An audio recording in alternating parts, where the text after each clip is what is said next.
महाराज जी कहते हैं 300 करोड़ लोगों को हमने रोजगार दे दिया। अरे मूर्ख, किस गांजे के नशे में रहता है। और उन सब बुद्धिजीवी और समझदार मुसलमानों की समझ में आई जो बहुजन समाज पार्टी से 30 से 35 40% मुसलमान जुड़े हुए हैं। मोदी जी एक एक दिन में 10-10 कपड़े बदलने की जरूरत क्या है? इसका मतलब क्या है कि पतलून खराब हो रही है उनकी बार बार। यूपी में सारी जगह हाथी का निशान बा और सारे विरोधी परेशान बा, क्योंकि 2022 में बहन जी आ रही बा और महाराज जी गोरखपुर जा रहे बा।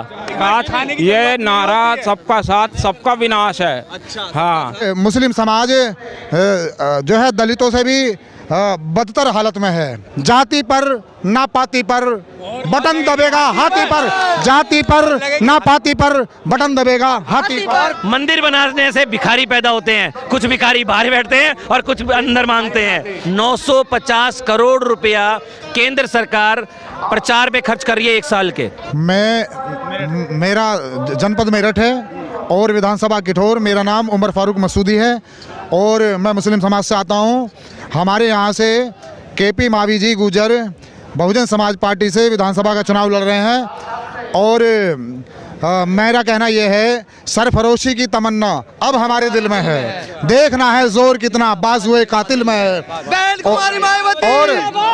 और मेरा कहना यह है कि अभी तक जो यूपी की स्थिति है, यहाँ पर मुस्लिम समाज जो है दलितों से भी बदतर हालत में है।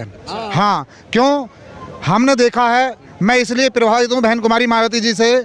बहन कुमारी मायावती जी ने हमें परिवार माना है, भारत के लोगों को परिवार माना है। बहन कुमारी मायावती जी ने संघर्ष किया है और शादी तक भी नहीं रचाई। कौन औरत चाहती है कि मैं बच्चा ना हो, मेरा घर ना बसे? हाँ, और उन्होंने भारत के लिए ये बलिदान दिया है, कुर्बानी दी है हमारे लिए, पूरे समाज के लिए, सर्व समाज के लिए, पूरे भारत के लिए। तो अभी तक जैसे कि समाजवादी पार्टी दावा करती है कि मुस्लिम समाज हमारे साथ है, वो सिर्फ जुमलेबाजी की बात करते हैं, वो सांप्रदायिकता की बात करते हैं, वो देते कुछ नहीं है मुस्लिम समाज को, सिर्फ जुमलेबाजी की बात करते हैं, मुसलमानों को बहकाने की बात करते हैं। कभी इस्लामी टोपी ओढ़ के बहकाते हैं, कभी तरह तरह की बातें करके बहकाते हैं। इसी तरह से भाजपा हिंदुओं को बहकाती है और ये सांप्रदायिकता की पार्टी है। लेकिन बहन जी जो बात करती हैं वो सर्व समाज की करती हैं। आपको कैसे समझ में आ गई इतनी जल्दी? बहन जी कहती हैं कि सर्वजन हिताय सर्वजन सुखाय, उसी नीति पर बहन जी काम करती है, सर्व समाज के लिए काम करती है। इसीलिए ये बात मेरी भी समझ में आई और उन सब बुद्धिजीवी और समझदार मुसलमानों की समझ में आई जो बहुजन समाज पार्टी से 30 से 35 40% मुसलमान जुड़े हुए हैं। उन सब की समझ में आई और बहन जी सर्व समाज के हित में काम करती हैं और इसीलिए हम बहन जी के साथ हैं। और जो है एक नारे के साथ, जाति पर ना पाती पर बटन दबेगा हाथी पर, जाति पर ना पाती पर बटन दबेगा हाथी पर। और भी लोग आए हुए हैं। सर सबसे पहले आपका परिचय जानना चाहूँगा सर। श्याम भंडारी, और मैं मानवर काशीराम साहब के कारवा का बहुत छोटा सा जमीनी कार्यकर्ता हूँ।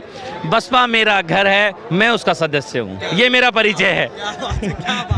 बसपा मेरा घर है, आप उसके सदस्य? बिल्कुल हूँ। तो आप इतनी तमन्ना रखते हैं, कोई चाहिए नहीं आपको? अरे सर, सब कुछ चाहिए, क्या नहीं चाहिए? जब मैंने ये बात कह दी इसका मतलब ये है हमें तो भैया वो दिल्ली की गद्दी भी चाहिए। हाँ, नीला झंडा चाहिए। कल आगरा की रैली में बहुत बड़ा हुजूम था, आज यहाँ पर भी बहुत हुजूम है, हजारों लोग यहाँ पर हैं, बाहर भी हैं, कुछ इंतज़ार कर रहे हैं कि बहन जी कब आएँ, कब हम आएँ। और प्रशासन ने स्टिक लगा रखी है कि भाई आप 1000 से ज़्यादा अंदर नहीं जाओगे, बाकी बाहर रहो। जैसे कल वहाँ पर देखा आपने, 1000 अंदर तो 70,000 बाहर। तो ये जो चीज़ है और बहन जी जो कहती हैं वो करके दिखाती हैं। सर्वजन हिताय सर्वजन सुखाय का जो नारा है, सबको साथ लेकर चलने का है, ये बहुत बड़ा मैसेज है और वो अकेली केवल बहन जी दे सकती हैं और वो कर सकती हैं, क्योंकि लोग सिर्फ भेदभाव की राजनीति करते हैं और भेदभाव के साथ अपनी जाति देखकर काम करते हैं, कानून बनाते हैं या उनका फैसला देते हैं, या अगर कोई घटना घट गई तो मुआवजा उस हिसाब से देते हैं। लेकिन बहन जी कहते हैं ना, ये बसपा जो है वो बहुजन महापुरुषों का आंदोलन है, जिन्होंने कभी भेदभाव नहीं किया, ना बाबा साहब ने किया, ना मानवर काशीराम साहब ने किया, बहन जी ने नहीं किया। तो ये बहुत बड़ा आंदोलन है और हम इसके सदस्य, हमें गर्व महसूस होता है और 2022 में हम पूर्ण बहुमत की सरकार बनाने जा रहे हैं। पूर्ण बहुमत से। पूर्ण बहुमत की, सारी जातियों के, सारे धर्मों के लोग यहाँ पर वोट दे रहे हैं, जिनको यहाँ दिमाग में आ गया कि हमें नौकरी चाहिए, हमें शिक्षा चाहिए, हमें चिकित्सा चाहिए, स्वास्थ्य चाहिए, हमारे बच्चों के हक अधिकार चाहिए, इस देश को संविधान चाहिए, समानता चाहिए, वो सारे लोग बहुजन समाज पार्टी को वोट दे रहे हैं, चाहे वो किसी भी जाति में हो या किसी भी धर्म में हो। और अकेली बहुजन समाज पार्टी है जिसको सभी धर्मों के और सभी जातियों के लोग दे रहे हैं। सर ये तो भाजपा भी कहती है सबका साथ सबका विकास है। देखिए, उनका कहना अलग है और करना अलग है। अच्छा, उन्होंने कहा था आपके 15 लाख आ गए क्या? किसी के आ गए क्या? तो मिला नहीं। पेट्रोल डीजल सस्ता हो गया क्या? अच्छा, साल के 2 करोड़ नौकरी आ गई क्या? आपको नए नए ताजा उदाहरण बता रहा हूं, जो आंकड़े हैं, 30 करोड़ लोग बेरोजगार हुए हैं इस कोरोना काल से लेके अब तक, नोटबंदी से लेके अब तक 30 करोड़ लोग बेरोजगार हुए हैं। आप सोचिए, उनका विकास कागजों में है। उन्होंने मकान दिए कागजों में। महाराज जी कहते हैं 300 करोड़ लोगों को हमने रोजगार दे दिया। अरे मूर्ख, किस गांजे के नशे में रहता है? अबे 300 करोड़ तो आबादी पूरे देश की नहीं है। एक हमारे सफेद दाढ़ी वाले कहते हैं कि हमने 600 करोड़ मकान बना दिए। अरे भाई, जब 130 करोड़ जनता है तो घर कितने हैं? 30 करोड़, 40 करोड़, इससे ज़्यादा घर नहीं है। मतलब वो फेंकने में एक नंबर है। हम तो सोच रहे थे कि पाकिस्तान का शोएब अख्तर ही फेंकता होगा, या वो जो है ना, यहाँ तो हमारा मोदी साहब इतनी फेंकता है कि लपेटने वाले बेचारे पागल हो जाते हैं। आज उनके भक्तों की हालत इतनी बुरी हो गई है, क्योंकि आपके चैनल के माध्यम से बता रहा हूँ, नोटबंदी को बहुत प्रचार किया, काला धन आ गया, ये हो गया, वो हो गया, लेकिन हुआ क्या? कुछ नहीं, कोई आंकड़ा नहीं दिया इन्होंने। और मैं आपके चैनल के माध्यम से पूरी जिम्मेदारी से ये कहना चाह रहा हूं कि नोटबंदी सिर्फ यूपी का 2017 का चुनाव जीतने का षड्यंत्र था। वो जनता को पता चल गया है, वो जान गई है कि इन्होंने यूपी में जो सत्ता लानी थी इसलिए नोटबंदी की थी, नहीं तो और कोई कारण नहीं था। दूसरी बात क्या है कि ये जो कोरोना काल में जो लूटा गया, क्या जरूरत थी प्रोजेक्ट की 20 लाख करोड़ की? क्या जरूरत थी एरोप्लेन लेने की? क्या जरूरत थी? आपने ये जो गंगा बही है जिसके अंदर लाशें बही हैं, अगर आपने ये जो प्रचार है, मैं आपके चैनल के माध्यम से कहता हूं, आरटीआई से खुलासा हुआ है 950 करोड़ रुपया केंद्र सरकार प्रचार पे खर्च कर रही है 1 साल के। 450 करोड़ महाराज जी खर्च कर रहे हैं प्रदेश में। आप सोचिए, अगर ये हर साल इतना पैसा बर्बाद कर रहे हैं, अरे मूर्खों, इतना पैसा अगर तुम जनता में लगा दो तो बदलाव हो जाए, प्रचार की जरूरत ही ना पड़े। तुम्हें प्रचार की जरूरत नहीं पड़े। दूसरी बात बताता हूं, अब बुद्धिजीवी वर्ग समझ गया है इन्होंने क्या क्या हमारे धर्म को, आस्था को एक हथियार बनाकर, आस्था को हथियार बनाकर लोगों को गुमराह करने की कोशिश की थी। महाराज जी ने मंदिर बना दिया, और भी बनाने की तैयारी में है ना, कि अयोध्या तो हो गया, मथुरा काशी बाकी मान लो। लेकिन मैं ये कह दूं कि बहन जी ने वर्ल्ड क्लास यूनिवर्सिटीज बनाई, स्कूल बनाए, आईआईटी कॉलेज बनाए, बहुत सारा शिक्षा का काम किया जो आज तक किसी मुख्यमंत्री ने पूरे देश में कहीं नहीं किया। अब मैं आपको एक महत्वपूर्ण बात बताता हूं, मंदिर बनाने से भिखारी पैदा होते हैं, कुछ भिखारी बाहर बैठते हैं और कुछ अंदर मांगते हैं, ठीक है, और यूनिवर्सिटी और स्कूल बनाने से अधिकारी पैदा होते हैं, जो बहन जी ने काम किया है। तो आज जो लोग तिलकधारी हो, चाहे कोई भी हो, चाहे किसी भी आस्था को मानने वाला आदमी हो, उसके दिमाग में यहाँ बैठ गया कि मुझे मेरे बेटे को भिखारी नहीं बनाना, अधिकारी बनाना है।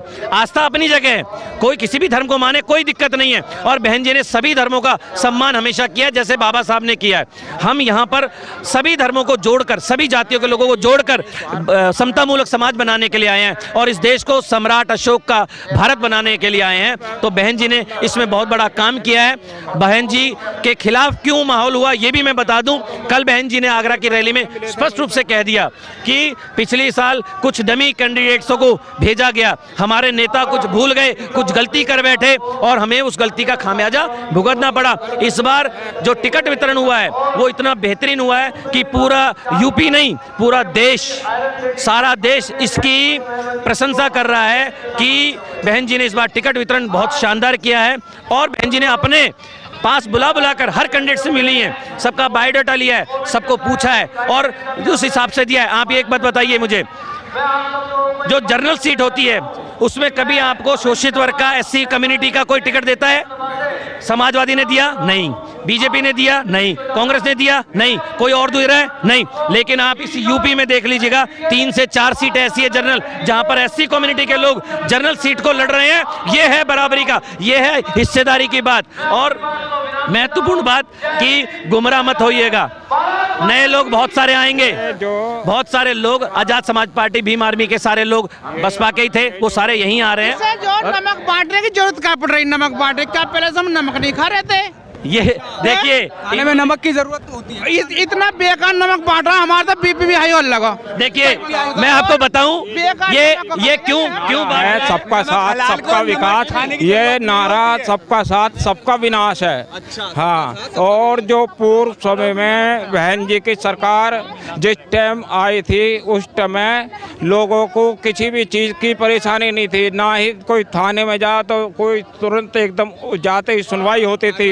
हाँ, अब देखिए बहन जी के शासनकाल की सबसे खूबी है कानून का राज। और राम मंदिर लाएंगे, राम मंदिर लाएंगे, राम मंदिर ये लाएंगे, राम से पहले ये थे, ये राम ने ही ना भेजा है, राम ने ही ना भेजा है। सब जगह जाति भेद और इस तरह से कह रहे हैं ना जो देखिए सुनिए, ये राम की आड़ में ना लूट है। आपको ये बता दूं कि जब शुरू में पहले जब राम मंदिर के नाम पे चंदा आया था, 1200 करोड़ रुपया कहाँ गया? 1200 करोड़ रुपया कहाँ गया? और अभी भी जो चंदा उगाया है इन्होंने। अब नोएडा के अंदर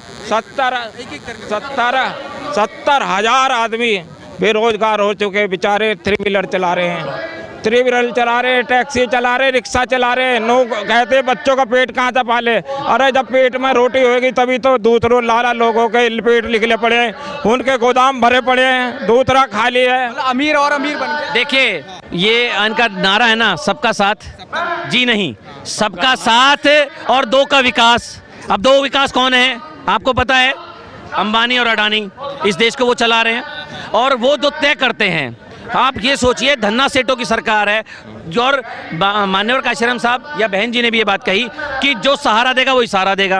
अब इसके प्रचार में वो पैसा खर्च कर रहे हैं। गोदी मीडिया के सारे चैनल उन्होंने खरीद रखे हैं, वो सुबह से शाम तक दिखाते हैं मोदी जी मोदी जी मोदी। एक दिन में 10-10 कपड़े बदलने की जरूरत क्या है?